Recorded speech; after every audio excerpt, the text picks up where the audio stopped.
사회생활 하신 지 혹은 지금의 직장에서 일하신 지 몇 년 정도 되셨나요? 결혼이나 부모 몇 년 차이신가요? 신앙생활 하신 지 혹은 우리 교회에 오신 지 어느 정도 되셨습니까? 지나온 세월에 감사하며 자신의 삶이나 직장 생활에서 또 부부관계나 자녀의 미래에 대해 새로운 꿈을 꾸고 계십니까? 꿈을 꾸고 계시다면 어떤 꿈을 꾸고 계신가요? 작가 유시찬 씨의 나는 지금 어디에 서 있는가에 있는 내용입니다. 인간은 끊임없이 변화하는 과정의 연속선상에 있습니다. 매 순간 항상 새롭다는 사실이 얼마나 신선한 감동과 생동감을 불어 놓아주는지요. 지나간 모든 것들을 뒤로 한 채 다시금 새롭게 시작할 수 있는 기회가 주어지는 삶. 우리 삶은 늘 새로운 백지에 새 그림을 그리는 것입니다. 우리는 날마다 똑같은 일상을 반복하는 것 같지만 어제와 같은 오늘은 없습니다. 그러므로 늘 같은 그림을 그리는 게 아니지요. 새로운 백지에 새 그림을 그리듯이 우리는 오늘이라는 그 새로운 백지에 오늘이라는 새 그림을 그립니다. 그러므로 새 그림을 그리는 마음으로 새로운 하루를 맞이하면 좋겠는데요. 하나님께서 우리 속에 새 영을 두시고 우리에게 새 마음을 주십니다.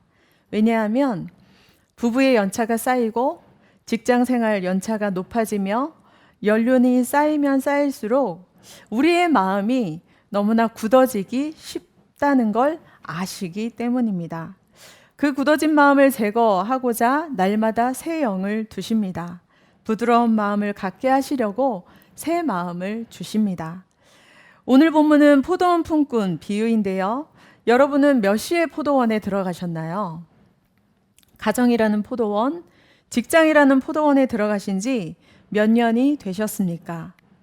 언제 자녀 양육이라는 포도원, 신앙생활이라는 포도원에 입문하셨습니까?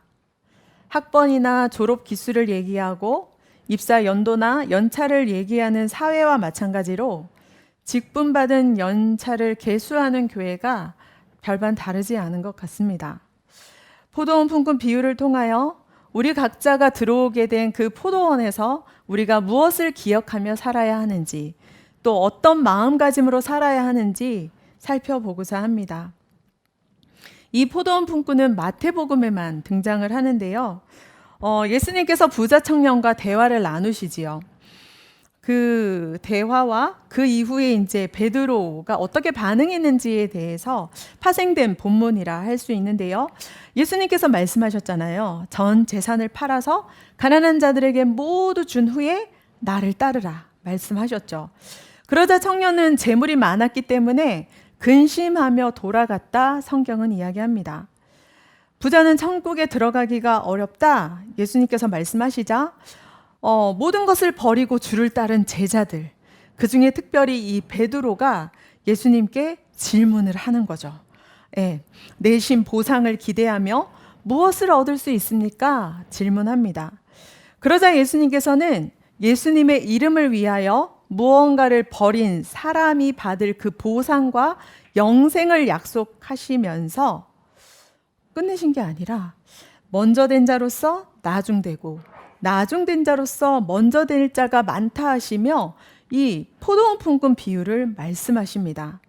그런데 재미난 것은 포도원 품꾼 비유 이후에 먼저 된 자, 나중된 자, 이 말씀을 다시 한번 반복해서 말씀하셨다는 거예요.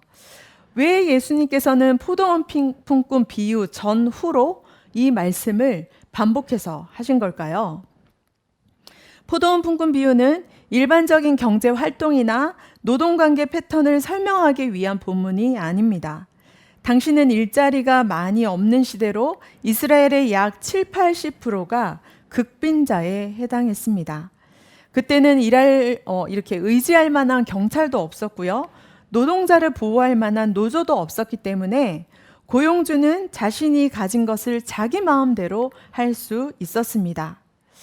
마을 한가운데 장터가 있었는데요. 이 장터는 의사소통이나 상거래를 하기 위해서 모이는 공동체 회합의 장소였다는 거예요. 집주인은 자기 포도원에 일할 일꾼을 고용하기 위해서 이른 아침 이 장터로 향합니다. 30도 이상 달하는 고온건조한 지중해성 기후의 그 중동 지역뿐만 아니라 보통 농경지나 건축 현장, 노동 현장은 어떻습니까? 새벽 기도로 교회에 오다 보면 인력사무소 앞에 대기 중인 많은 분들과 또 그 대기 중인 분들을 태우고 이동하는 차량들을 보곤 하는데요. 고온 건조한 날씨와 또 효율적인 노동 시간 확보를 위하여 포도원 주인은 아마도 이른 아침 집을 나선 것으로 보입니다. 건기와 우기로 나뉘는 그 이스라엘에서 포도를 수확하는 것은 우기에 앞서 보통 9월 말경에 이루어졌는데요. 수확기는 보통 어떤가요? 일손이 부족하지요. 너무너무 바쁘기 때문에. 그래서 아마도 이 집주인은 이른 아침에 나가지 않았을까? 그런데 당시 노동 시간이 해가 뜨는 6시에서 해가 지는 6시까지 12시간이었다는 거예요. 그렇다면 이 주인은 몇 시쯤 나갔을까요? 6시에 나간 것으로 보입니다. 로마식으로 6시간을 더하면 본문의 시간이 이해가 되는데요. 주인은 결국 오전 6시, 9시, 그리고 정오, 오후 3시, 오후 5시 이렇게 5차례 나간 것으로 보입니다. 그런데 여러분, 이 오전 6시나 9시, 네, 한 정오까지도 조금 양보할 수 있을 것 같아요. 하루의 반이니까. 근데 오후 3시에 나가서 사람을 데려왔고, 오후 5시에 나가서 사람을 데려온 거예요. 그러면 이들의 노동 시간은 몇 시간인가요? 3시간? 고작 1시간인 거죠. 그런데 왜 집주인은 오후 5시에도 나가서 일꾼을 들여보냈을까요? 본문 20장 6절을 표준 세번역으로 봉독합니다. 오후 5시쯤에 주인이 또 나가보니 아직도 빈둥거리고 있는 사람들이 있어서 그들에게 왜 당신들은 온종일 이렇게 하는 일 없이 빈둥거리고 있어? 하고 물었다. 온종일 하는 일 없이 빈둥거리고 있었던 사람들, 어떤 사람들이었을까요? 어떤 사람인지 불명확하나 추론할 수 있는 내용이 7절 상반절에 있습니다. 함께 읽을까요? 그들은 아무도 우리에게 일을 시켜주지 않아서 이러고 있습니다. 하고 대답하였다. 아무도 우리에게 일을 시켜주지 않는다. 개역개정은 우리를 품꾼으로 쓰는 이가 없습니다. 번역했는데요. 아무도 일을 시켜주지 않을 만큼 약골이었을까요? 아니면 다른 고용주에 의해서 품꾼으로 쓰임받지 못할 만큼 무가치한 자로 여겨져서 거절된 자는 아닐까요? 그러나 집주인은 불과 1시간밖에 남지 않은 그 오후 5시에 다른 고용주에 의해서 택함을 받지 못한 자들을 자기 포도원에 들여 보냅니다. 바쁜 수확기에 어찌되었든지 간에 수확을 마치고자 노동력 확보 차원에서의 계획이었을까요? 예수님께서 가르쳐 주신 기도 아시죠? 일용할 양식을 주옵시고. 네, 이 기도처럼 당시에는 하루 벌어서 하루 살았다는 거예요. 먹을 양식을 구하기까지 자신을 고용해 줄 사람을 이 마냥 기다리는 이 사람. 그 사람이 너무나 불쌍해서 자기 포도원으로 거두어 들인 걸까요? 전자가 되었든 후자가 되었든 이것이 집주인의 생각이었다면 하루 한 데나리온씩 약속하고 이른 아침에 들여보낸 품꾼과 이후의 시간대별로 들여보낸 품꾼의 삭은 달랐을 것입니다. 하루 한 데나리온씩 약속하여 포도원에 들여보낸 그 품꾼들, 그리고 이후에 들여보낸 자들과의 그 품삯의 약속이 다르다는 거예요. 오후 9시에 들여보낸 자들에게는 뭐라고 이야기했느냐? 너희에게 상당하게 주리라 이야기했습니다. 근데 이 상당하게로 번역된 헬라어는 적당하게, 적절하게의 의미가 있어요. 그렇기 때문에 이것을 들은 사람들은 어떻게 생각했을까요? 하루 일당이 얼마인지 그건 주인이 측정하기 나름인데 그게 얼마가 되었든지 간에 노동시간 대비 내가 품삯을 적당하게, 적절하게 받겠구나 이렇게 생각하지 않았을까요? 그런데 해가 저물었을 때 자기 관리인을 통해서 포도주인이 이제 품삯을 제공하는데요. 들어온 시간대와 상관없이 모든 품꾼들에게 얼마를 줬다고요? 한 데나리온을 준 거예요. 그 데나리온은 당시 통용되던 로마 동전의 명칭인데요. 헬라의 그 드라크마, 우리가 알고 있는 그 드라크마와 동일한 가치를 지닌 화폐입니다. 당시 직업군이나 일용직 노동자의 하루 품삯이 바로 이 한 데나리온이었다는 거예요. 유진 피터스는 더 메시지 성경에서 이 한 데나리온을 5만 원으로 번역했어요. 한편 당시 시골의 그 여인숙 하루 숙박비가 얼마였을까요? 2,500원이었대요. 그렇다면 한 데나리온, 이 엄청난 가치의 돈을 지금 노동품삯으로 받은 건 거죠. 포도원 주인은 자기 일꾼에게 관리인에게 일꾼들을 불러서 이처럼 후한 노동 품삯을 치르게 했는데요. 그 방법이 참 특이해요. 맨 먼저 온 사람부터 주지 않았다는 거예요. 누구부터 줬어요? 맨 나중에 온 사람부터 주게 했어요. 만약에 맨 먼저 온 사람이 품삯을 받았다면 어떤 현상이 벌어졌을까요? 아, 오늘 주인과 내가 약속한 거 얼마? 한 데나리온. 감사합니다. 약속을 지켜주셔서 감사합니다. 일할 기회를 주셔서 감사합니다. 인사하고 돌아가지 않았을까요? 그런데 이 맨 먼저 온 사람을 기다리게 하신 거예요. 오히려 맨 나중에 온 사람부터 받게 하신 거죠. 의도적으로. 네, 받는데 얼마를 받아요? 어머나, 한 데나리온을 받네? 그렇다면 저 사람은 1시간을 일했는데 한 데나리온이야. 그러면 3시간을 일한 사람, 6시간을 일한 사람, 9시간을 일한 사람, 심지어 12시간을 일한 사람은 어떤 마음을 갖게 되었을까요? 아, 조금 더 주시려나? 이런 마음 갖지 않았을까요? 그러나 결과는 우리가 알고 있는 것처럼 아니었던 거죠. 3시간 일한 자도, 6시간 일한 자도, 9시간 일한 자도, 심지어 12시간 일한 자도 한 데나리온을 받았다는 거예요. 그러자 받은 후에 감사와 기쁨이 넘쳤을까요? 아니었던 거죠. 마음에 원망이 생겨서 투덜거리기 시작합니다. 본문 12절 말씀 표준 세번역으로 봉독해 드릴게요. 말하기를 마지막에 온 이 사람들은 1시간밖에 일하지 않았는데도 찌는 더위 속에서 온종일 수고한 우리들과 똑같이 대우를 하시는군요 하였다.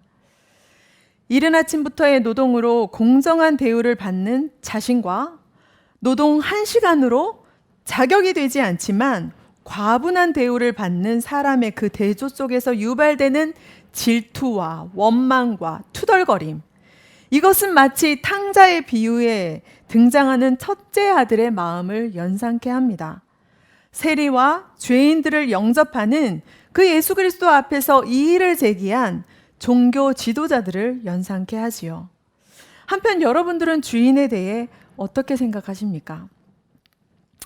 요르단에서 제가 현지 유치원, 선교사님의 그 현지인 유치원 사역과 한인교회 중고등부 사역을 도운 적이 있었는데요. 1년간 견습 선교사를 마치고 제가 귀국했을 때가 8월이었어요. 연중이지요. 또 견습을 나가기 전에 사역하는 교회는 사임을 했기 때문에 저는 사역할 교회를 찾아야 하는 품꾼의 신세였습니다. 제가 귀국한 소식을 이제 동기 전도사님이 듣고서는 본인 교회에서 목회자를 구한다는 거예요. 그래서 이력서를 써보라 제안을 했는데요. 학부 시절에 제가 출석했던 교회이기도 하고 또 아는 동기 전도사님이 추천해 주신다고 하니 제가 어떤 기대를 가졌을까요? 네, 침묵만 하지 마시고 답변 좀 해보세요. 네, 합격할 거라고 제가 생각을 했던 거죠. 근데 결과는 탈락이었어요. 왜였을까요? 알고 보니 기독교 교육을 전공하신, 그것도 해외 유학파이자 저보다 연령이 조금 있는 성숙한 전도사님이 뽑히신 거죠. 당시 저는 석사학위도 없었고 기독교 교육을 전공한 것도 아니었던 거예요. 저희 목회자들 사이에서 이렇게 농담처럼 하는 얘기가 있어요. 신학과를 일컬어 쓰잘데기 없는 신학가라고 이야기를 합니다. 왜냐하면 그만큼 교회가 기독교 교육 전공자를 선호하기 때문이에요. Anyway, 귀국 후에 제가 8월 한 달간 저의 심정이 어땠을 것 같으세요? 네. 품꾼으로 쓰는 이가 없어가지고 온종일 일 없이 빈둥거리고 있었던 그야말로 그 품꾼의 심정이었던 거예요. 그렇게 8월을 보내고 9월 복학을 했는데요. 장신대는 그 개강과 더불어 사경회를 합니다. 그때 제가 찬양팀을 하게 됐고 찬양팀을 하면서 알게 된 전도사님이 또 계셨는데 이분이 저에게 복음을 전하시는 거예요. 노프트 숭의교회 원서를 내보라. 네, 당시에 숭의교회가 아동부가 1학년에서 6학년 한 부서였는데 1, 3학년 유년부와 4, 5, 6학년 소년부로 분리를 한다는 거예요. 그래서 이력서를 내보라 했는데 자격 조건이 뭐였을까요? 이쯤 되면 이제 대답을 해주셔야죠. 기독교 교육이었던 거예요. 저는 자격 조건에서 탈락인 사람이에요. 근데 또 한 가지 서류 제출이 있었는데 기독교 교육에 대한 본인의 생각을 쓰시오. 이게 있었어요. 그래서 제가 용감하게도 기독교 교육에 대한 저의 생각을 써서 신학과임에도 불구하고 제가 원서를 들이밀었습니다. 어떻게 되었을까요? 다행히 너도 포도원에 들어가라. 네, 기독교 전공자가 아니지만 노프트 숭의교회 유년부 포도원에서 일함해봐 말씀하신 거죠. 그 결과 오늘에 이르기까지 교회라는 이 포도원에서 마음껏 일하는 기쁨을 누리고 있습니다. 그런 저이기에 포도원 품꾼 비유를 묵상할 때 저는 누구일까요? 품꾼으로 쓰는 이가 없습니다 하는 바로 이 사람이었던 거예요. 그런데 최근에 담임 목사님과 묵상을 이렇게 나누면서 어느덧 제가 이른 아침 포도원에 들어간 품꾼일 수도 있겠구나 하는 생각을 했습니다. 졸업 후에 취업을 준비하는 분들은 누군가 나를 품꾼으로 써주기를 바라며 이력서를 쓰고 구직에 나섭니다. 결혼이나 출산을 바라는 분들은 어떨까요? 신앙생활하기에 좋은 교회, 어느 교회일까 고민하며 교회를 찾는 초신자든 기존 신자의 마음은 어떠할까요? 한편 결혼 생활 중이거나 직장 생활 중인 분들의 마음 어떨까요? 1, 2년 차와 10년 차, 20년 차, 30년 차의 마음이 똑같을까요? 자녀 양육이라는, 그래서 부모라는 그 포도원에 들어간 분들의 마음은 또 어떨까요? 영유아를 키우는 부모와 청소년 길을 보내고 있는 그 부모, 자녀를 출가시킨 부모의 마음이 다를 것입니다. 우리 교회 포도원에 들어오신 지 1년 되신 분, 5년 되신 분, 10년 이상 되신 분의 마음도 다를 것입니다. 하나님께서는 우리를 위해서 하늘 본향 천국을 예비해 주셨어요. 그런데 미래에 갈 그 하늘 본향뿐만 아니라 하나님께서 주인 되시는 삶, 그 삶을 통하여 우리 삶이 하나님 나라, 천국이 되기를 원하십니다. 이도영 목사님의 코로나19 이후 시대와 한국교회의 과제라는 책에 의하면 동물신학을 주장하는 앤드류 린지라는 교수의 말인데요. 이분은 모든 존재들에 대한 평등한 고려를 넘어서 더 큰 고려가 필요하다라고 이야기합니다. 그러면서 약자와 상처 입기 쉬운 존재들에 대한 도덕적 우선순위를 주장하는데요. 그것이 뭐냐? 연약함과 무고함에 대한 고려가 필요하고 그것이 바로 관대함의 윤리다라고 이야기합니다. 그에 따르면 그 관대함은 예수 그리스도의 삶이라는 거예요. 십자가에서 드러난 하나님의 관대함이라는 거예요. 맨 나중 온 사람에게도 동일한 품삯을 주는 포도원 주인의 관대함이다 이야기합니다. 이것은 더 이상 일한 사람은 많이 받고 덜 일한 사람은 적게 받는 인간평등의 정의가 아닙니다. 업적과 관계없이 필요에 따라 삶의 권리를 보장해주는 은총의 정의이고요. 가장 약하고 무고한 자를 우선적으로 감싸는 적극적인 정의이며 우리 모두를 위한 정의입니다. 앤드류 린지가 말하고 있는, 필요하다고 말하는 그 관대함의 윤리, 자비의 윤리가 오늘 포도원 품꾼 비유를 묵상하는 우리에게 필요한 윤리이며 포도원 집주인의 윤리이자 아버지 하나님이 통치하시는 하나님 나라 천국이 아닐까요? 품꾼을 들여보내고 나간 집주인의 뜻은 무엇이었을까요? 한 데나리온을 약속한 그 품꾼이나 적당한 품삯을 주기로 한 그 한 품꾼에게 뿐만 아니라 품꾼으로 쓰는 이가 없어서 온종일 빈둥거리다가 1시간 일한 품꾼에게도 동일한 품삯을 주는 것. 이게 주인의 뜻입니다. 왜요?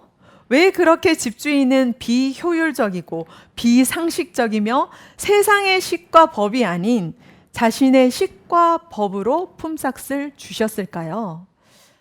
20장 15절 말씀 함께 읽어볼까요? 내 것을 가지고 내 뜻대로 할 것이 아니냐. 내가 선함으로 내가 악하게 보느냐.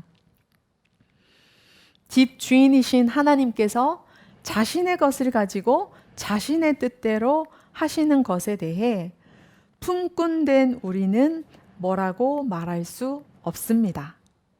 몇 시에 포도원에 들어갔든지 자신의 포도원에 들여보내려고 5차례나 장터를 오갔던 그 집주인 덕분에 우리는 신앙생활을 비롯한 교회 공동체 봉사나 모임에 참여하고 있습니다. 너희도 포도원에 들어가라. 이 허락과 초대.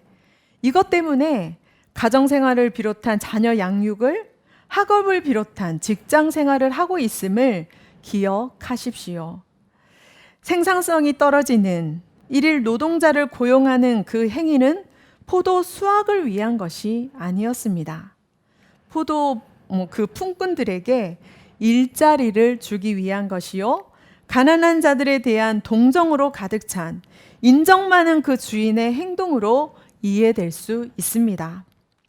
나중된 자도 먼저 된 자만큼이나 자비와 관대함을 경험하게 하기 위한 하나님의 프로젝트라는 거예요. 이 점에서 포도원 주인을 통해 3가지를 기억하고 싶습니다. 첫째, 우리는 일할 기회의 은혜를 입은 자들입니다. 코로나19로 침체된 이 경기 속에서 경기가 침체되다 보니 윗선에서는 얘기하는 거죠. 대처 방안을 내봐. 네, 근데 대처 방안 어떻게 해야 되는 거예요? 그 제안서를 쓰느라고 야근을 밥 먹듯이 하고 있대요. 그런데 뭐라고 고백하시느냐? 일할 기회가 있어서 감사해요, 목사님. 매달 월급이 꼬박꼬박 들어와서 감사해요. 일할 수 있다는 것, 그것은 우리를 품꾼으로 쓰는 이가 있을 때에 주어지는 선물이자 은혜입니다. 너희도 포도원에 들어가라. 우리도 지금의 직장으로부터 이 소리를 들었던 자들인 거죠. 그렇기에 일할 기회, 부부 생활이나 자녀 양육의 기회, 온라인 예배가 되었든 현장 예배가 되었든 예배 드릴 수 있는 그 기회의 은혜를 고백할 뿐만 아니라 누려야 하지 않을까요? 둘째, 우리는 일할 시간대의 은혜를 입은 자들입니다. 탐욕과 무자비, 산술적인 경제 논리로 가득한 세상은 자격 요건을 따지지요. 그래서 거기에 적합한 사람을 때에 따라 채용하기도 하지만 때에 따라 정리해고하기도 합니다. 정규직, 비정규직으로 구분하고 근무 시간과 업무량에 따라 수당을 지급하지요. 그러나 시간대와 상관없이 일꾼을 포도원으로 들여보낸 집주인, 바로 하나님은 이른 아침이 되었든 하루 일과가 마무리되어가는 오후 5시가 되었든 우리에게 일할 기회를 주십니다. 직장과 일터, 가정과 삶터를 우리에게 선물로 주셨다는 거예요. 그렇기에 이 비효율적이고 비상식적인 그 하나님의 은혜에 감사하며 감사와 기쁨으로 감당해야 하지 않을까요? 셋째, 우리는 삭세의 은혜를 입은 자들입니다. 이른 아침 포도원에 들어가셨습니까? 그렇다면 약속한 한 데나리온을 받는 것에 감사하십시오. 혹시 1시간 일하고 한 데나리온을 받으셨습니까? 그렇다면 12분의 1시간 일하고 12시간 일한 자와 동일한 삭스를 받은 것에 감사하십시오. 대신 시간이 흐른 후에 뒤늦게 들어온 또 누군가를 볼 때에 타인을 향한 은혜를 시기하거나 질투하며 하나님을 원망하고 투덜대지 않아야겠습니다.